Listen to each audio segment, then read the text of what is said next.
Bonjour et bienvenue dans cette nouvelle vidéo. Eh bah oui, j'ai craqué, je suis tombée sur une publicité sur Instagram et oui, je suis très faible. C'était une publicité pour une bouquinerie, ça s'appelle la bouquinerie du Tsar. On va tester ça ensemble. J'ai donc eu envie de tester parce que je suis déjà adepte de recycle livres et de boucs émissaires. Donc livresdepoche.com, c'est celle que je vous parle le plus souvent, c'est là où je trouve plus facilement des livres car c'est classé. Et dans la bouquinerie du Star, il y a aussi un classement, ce qui fait que je fais roman, fantastique, terreur et je peux vraiment cliquer sur terreur et avoir que des bouquins relatifs à l'horreur, à la terreur, contrairement à Recycle Livre. Hello, c'est la Marie du montage. Recycle Livre a fait une mise à jour de son site et maintenant c'est catégorisé. Donc quand tu vas sur roman, tu peux te retrouver avec la catégorie fantastique et terreur. Malheureusement pour moi, on se retrouve avec tous les livres de fantastique et de terreur. Ils n'ont pas différencié la fantastique et le terreur, tout est mis en même temps. Bref, comme d'habitude, j'ai commandé pour avoir les frais de port gratuits. Donc j'en ai eu pour 25 €, je crois que je suis arrivée à peu près à 26 quelque chose. Les livres sont quand même un petit peu comme toutes les bouquineries, beaucoup plus cher que sur Vinted, mais en même temps il n'y a pas les frais de protection d'acheteur, il n'y a pas les frais de port, donc on se retrouve à peu près au même tarif. Sans plus attendre, on va découvrir ce que j'ai choisi, ce que j'ai trouvé. Alors j'ai raflé la catégorie terreur. Ce qu'il y a par rapport à d'autres sites comme ça, vous allez avoir le même bouquin dans la liste, mais dans différents états. Quand vous n'avez pas un bouquin et après vous choisissez l'état du livre, vous avez le même bouquin représenté plusieurs fois, voilà, sûrement par rapport à ce qu'ils ont en stock. Ils ont vraiment en gros une fiche par livre et pas une fiche par titre. Moi j'ai d'abord craqué pour... Hop. Alors les livres je crois, je sais plus exactement mais je crois qu'ils étaient tous en bon état, il n'y avait pas état méga bien. Et franchement j'ai déjà ouvert le carton comme vous l'avez vu, il n'y a que un bouquin, on va dire que je suis un petit peu déçue, sinon l'état des bouquins est quasiment irréprochable pour l'âge des bouquins. Automatiquement c'est pas un bouquin publié en 2024 donc il va pas avoir l'état d'un bouquin de 2024. J'ai pris un Stephen King en grand format, alors c'est vrai que j'ai pas forcément beaucoup de grand format mais celui-ci me donnait envie, la couverture me donnait envie, c'est Les Yeux du Dragon. Je ne l'avais pas donc j'en ai profité, je crois qu'il m'a coûté dans les 3 €. Un truc comme ça, voilà, donc il est en parfait état, il n'y a pas de problème, on dirait même qu'il n'a pas du tout été lu, il y a juste la jaquette qui a pris un petit peu cher, mais en même temps c'est un Albin Michel et il a été publié en 95, donc voilà, il a 20 ans, 30 ans, voilà, donc c'est normal que la couverture ait cet aspect-là. Mais j'aime beaucoup la jaquette, donc j'avais vraiment envie de le prendre. Et après le bouquin en lui-même... Ah, bah voilà. Le bouquin en lui-même, c'est exactement pareil que la jaquette. Donc je vais même pouvoir me séparer peut-être de la jaquette. On verra bien. Ensuite, j'ai pris un autre grand format. Alors franchement, par contre sur le site, c'est vrai qu'au niveau des photos, quand tu connais pas les éditions, t'as du mal à savoir si c'est des formats poche ou des grands formats. Parce que je sais plus, mais je crois que c'est pas précisé petit ou grand comme sur livresdepoche.com. J'ai pris ce livre que je ne connais pas du tout de Christopher Belham, Mémoire d'outre-mort chez Hugo Roman. Je ne connais pas cet éditeur, je ne connais pas cet auteur, je ne connais pas ce bouquin. Voilà, je vais le découvrir. Sincèrement, j'ai même pas lu. C'est écrit assez gros, ça va, un petit peu comme Stephen King. J'ai même pas lu le résumé quoi, j'ai juste vu le titre et je me suis dit ouais c'est bon, je prends. Bah de toute façon pour faire 25 balles, automatiquement on va dire j'ai raflé un petit peu tout et n'importe quoi dans la terreur. En gros le gros truc qu'il y a derrière la grosse ligne c'est on ne naît pas vampire, on le devient, ça m'a clairement suffi. Voilà, un livre de vampire. Ensuite, je me suis offert un petit format comme ça à 1 €. Alors ça, il y avait différents tarifs, il était en promo. Vous savez que j'aime beaucoup cette série parce que c'est écrit gros et que ça me convient et que c'est pas très grand. Il n'y a pas beaucoup de titres en fait dans l'horreur sur cette édition-là. Bah, tout simplement aussi parce que j'ai pas mal de titres de Lovecraft, mais je les ai déjà lus, donc bah je vais pas les reprendre, surtout que je les ai déjà. Mais là, je n'avais pas les autres dieux et autres nouvelles. Donc voilà, on va découvrir ça. Il y a les chats d'Ultar, les autres dieux, l'étrange maison haute dans la brume, c'est les fées, la malédiction de Sarna, la tombe, prisonnier des pharaons, et Herbert West, réanimateur. J'ai oublié le premier. Je ne sais pas si ça a un lien avec le Cthulhu, parce que j'ai la collection de chez Brajlon des 4 titres du mythe du Cthulhu. Voilà, donc je verrai bien. Logiquement, logiquement, je les ai pas lus. Mais bon, on verra bien. Pour 1 €, de toute façon, ça n'a pas été un gros investissement.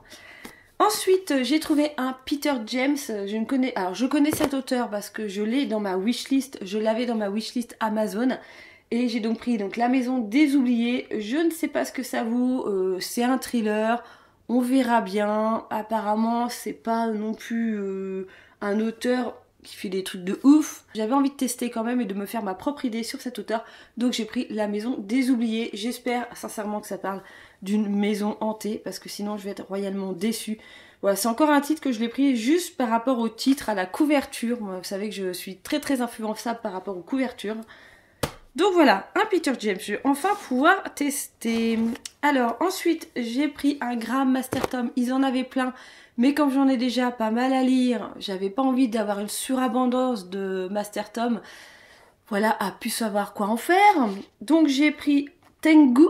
Je pense que ça se prononce comme ça. Je ne sais pas si c'est un tome 1, un tome 2, un tome 3. Je n'en sais rien du tout. Je vais aller voir ça après. Il me tentait, donc je l'ai pris. Selon la mythologie japonaise, le Tengu est le plus redoutable de tous les démons. Voilà. On verra. Normalement, un Graham Masterton, j'ai presque l'impression que c'est une valeur sûre, donc je verrai bien. Après, je pense que c'est comme Stephen King, hein, vous n'avez pas un auteur où il est à 100% génial, topissime. Il y a sûrement des bouquins qui sont un petit peu moins bien que les autres. Bah là, je verrai bien. Sinon, en auteur où je commence à collectionner ses livres et que j'en ai pourtant pas lu beaucoup, parce que je crois que j'en ai lu qu'un. Mais c'est pareil, je commence à en avoir pas mal dans ma bibliothèque. Là, il y en avait beaucoup. Puis non, c'est l'occasion de les trouver. En plus, j'aime bien cette vieille édition de chez Livre de Poche. Donc, je vous parle de Serge Broussolo. J'ai pris La Princesse Noire. Je crois que celui-là, je l'ai payé qu'1 €. Et franchement, sincèrement, il est vraiment en super bon état.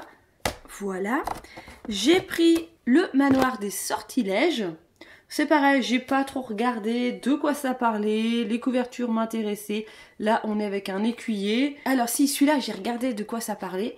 Et donc, on est un écuyer qui voit mourir son maître autour d'un tournoi, devenu la propriété du vainqueur. Le voilà dès lors contraint de servir un étrange chevalier à l'armure couverte de rouille et dont personne n'a jamais vu le visage. Ça m'a rapproché de Bernard Werber avec la prophétie des abeilles, parce qu'au fait, dans le début de la prophétie des abeilles, ça parle comme ça d'un mec qui se retrouve, il a une vision qu'il est en gros chevalier au moment d'un combat. Ça m'a fait penser à ça. Du coup, je me suis dit, allez hop, je prends. Ouais, je fais des raccourcis vraiment bateau, aucun rapport avec les bouquins, quoi, mais c'est pas grave. Ensuite, j'ai pris Les Prisonniers de Pharaon parce que j'ai un autre titre avec... alors là, comme d'habitude, je vous dis ça, ma bibliothèque est toujours à 5 mètres et j'essaie désespérément de dire les titres alors que personne n'est capable de le faire. J'ai l'autre titre par rapport au Pharaon, Le Labyrinthe de Pharaon, voilà, c'est ça. J'ai celui-là, donc je pense que celui-ci, c'est le tome 2 où ça va dans l'autre sens, je verrai bien. Moi, je kiffe les pharaons, je kiffe cette époque-là, et pourtant, je n'ai très peu lu de Christian Jacques, je l'ai très peu lu. Sincèrement, il y a eu un moment dans ma vie où je voulais être archéologue. Bah, en fait, au collège, je voulais être astronaute ou archéologue, c'est pas compliqué. Sauf que astronaute, bah j'étais nulle en sport et que j'étais une petite bouboule, donc du coup je l'ai éliminé direct d'office malheureusement. Et archéologie, bah en fait j'ai un prof d'histoire qui m'a totalement plombée. Je pense qu'il savait pas que je voulais faire ce métier là, plombée dans le sens où il m'a dégoûté de l'histoire. J'ai mis énormément de temps après à revenir à apprécier l'histoire, mais il m'a totalement dégoûté l'envie de m'informer, de me cultiver au niveau historique, ce qui fait que j'ai totalement changé de branche, voilà. Après je suis partie dans le dessin, dans le design, voilà. Bref, le petit moment 3615 My Life, ça c'est la référence très vieux quand même, le 3615. Bref, le bouquin qui m'a déçue. Voilà, ils avaient du Sheridan Le Fanu et je voulais absolument lire Carmilla parce que voilà, tous ceux qui me suivent l'ont déjà lu et qu'apparemment c'est vachement bien, tout ça. Je ne l'avais pas. En fait, je suis en train de me demander si je l'ai déjà, mais je crois que je ne l'avais pas. Alors, l'édition à 2 €. Sur ce site, voilà, il y a des petits trucs où c'est un peu aberrant, c'est qu'il était à 2,49 € et sincèrement, il était marqué bon état. J'appelle ça un petit peu un état passable avec la couverture complètement pliée. Là, je l'ai rabattu, mais bon, je l'ai ressuité un peu comme ça, voilà, avec Bref, je l'aurais acheté à 1 euro, j'aurais rien dit. Heureusement, j'ai eu d'autres livres qui sont dans un état nickel à 1 euro parce que là, 2,50 € c'est un petit peu abusé. En tout cas, je l'ai payé moins cher que si je l'avais pris sur Vinted parce que Vinted 1 euro plus ces 2,80 € de frais de port, on est déjà à 3,88 €. Tu prends un bouquin tout seul sur Vinted à quelqu'un, tu t'en sors quasiment pour 3 balles. J'ai pris ce petit recueil. Ah, sincèrement, je pensais qu'il était vachement plus grand. Je pensais que c'était un grand format. Quand je l'ai vu, je dis oh mon dieu, il est tout petit. J'ai pris 10 000 litres d'horreur pure, roman illustré par Blanquet de Thomas Gunzing. Et c'est des éditions au Diable Vaubert. Je ne connais pas non plus cette édition. 5 étudiants, un week-end de détente, un chalet perdu au bord d'un lac. À la nuit tombée, une ombre qui les observe en lisière de forêt. Le cauchemar va commencer. Dans la parfaite tradition des slashers, Thomas Gunzing rend un hommage plein d'humour à une sous-culture pour lui fondamentrice dans un roman codé où tout est référence, du plus surréaliste au plus gore. Bon, je sais pas quoi m'attendre. Voilà. Ça va, c'est écrit gros, c'est petit, ça va être rapide à lire. Je sais pas trop à quoi m'attendre à ce petit livre. Franchement, c'est la couverture qui m'a donné envie. On verra bien. Je suis pas une grande fan des slashers, mais l'humour, tout ça, les références, ça peut être assez sympa aussi à lire. Autre petit librio que j'ai pris, c'est Les 100 ans de Dracula, 8 histoires de vampires de Goethe à Lovecraft. Voilà, donc un petit recueil avec quelques histoires, quelques nouvelles, ça peut être toujours sympa, moi c'est rapide à lire.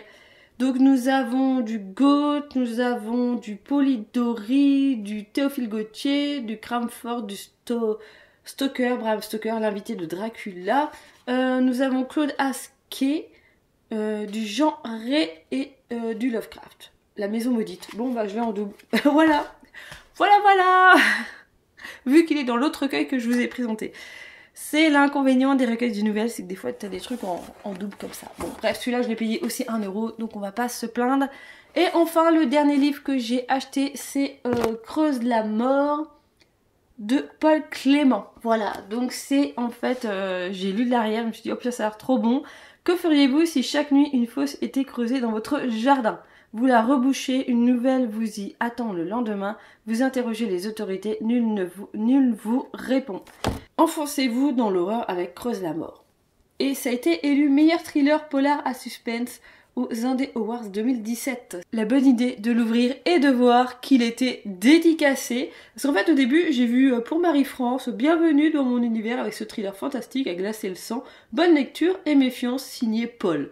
Je me dis bon, ça arrive d'offrir un livre et de mettre un petit mot comme ça sur la couverture, il y en a qui le font. Et après j'ai pas ticté au début, mais après j'ai vu Paul, et puis Paul Clément, l'auteur, j'ai dit ah mais non, mais en fait c'est une dédicace. Et il y a la date, du coup il y a 19/12/2023, Petite Forêt. Quelqu'un qui a essayé de se faire dédicacer à Petite Forêt dans le nord de la France, et en plus ça date de fin de l'année dernière. Donc la personne se l'est fait dédicacer, l'a lu, l'a peut-être pas aimé. Pas bon signe pour moi ça, et l'a redonné à cette recyclerie qui se trouve justement dans le nord. Voilà, j'ai bon, ok. Bon, je l'ai acheté, voilà, on est fin février, on est le 24 février au moment où je tourne cette vidéo, la personne voilà, se l'est fait dédicacer il y a 2 mois, et voilà, déjà en recyclerie. Bon, ok, en plus il y a la petite publicité de remerciement, et donc cette bouquinerie se trouve donc à Villeneuve d'Ascq, et ils permettent d'aider à réinsérer, à trouver du travail à des gens qui sont en centre d'hébergement. Voilà, remise de travail et accompagnement pour définir un nouveau projet, ils aident à la recherche d'un nouveau logement après 1 an, départ de la bouquinerie vers une nouvelle entreprise. Voilà, donc ils aident les gens à retrouver une vie, on va dire, normale. Je trouve que c'est un très très beau concept, et voilà, moi j'aime bien acheter des bouquins dans ce type de lieu, plus qu'à une réelle bouquinerie basique. Voilà. Dites-moi en commentaire si vous avez lu certains de ces bouquins, alors surtout les, comme ça, ceux que je connais pas trop, les auteurs un petit peu moins connus, celui-ci et celui-ci. Dites-moi si vous l'avez lu, si vous avez des retours à me donner sur ces livres. Sinon, eh bien, merci d'avoir regardé cette vidéo jusqu'à la fin, ça me fait super plaisir. N'hésitez pas, comme d'habitude, à mettre des petits pouces en l'air, à laisser un commentaire, à vous abonner à la chaîne si ce n'est pas déjà fait. Et sinon, eh bien, moi je vous dis à une prochaine vidéo. Bye bye!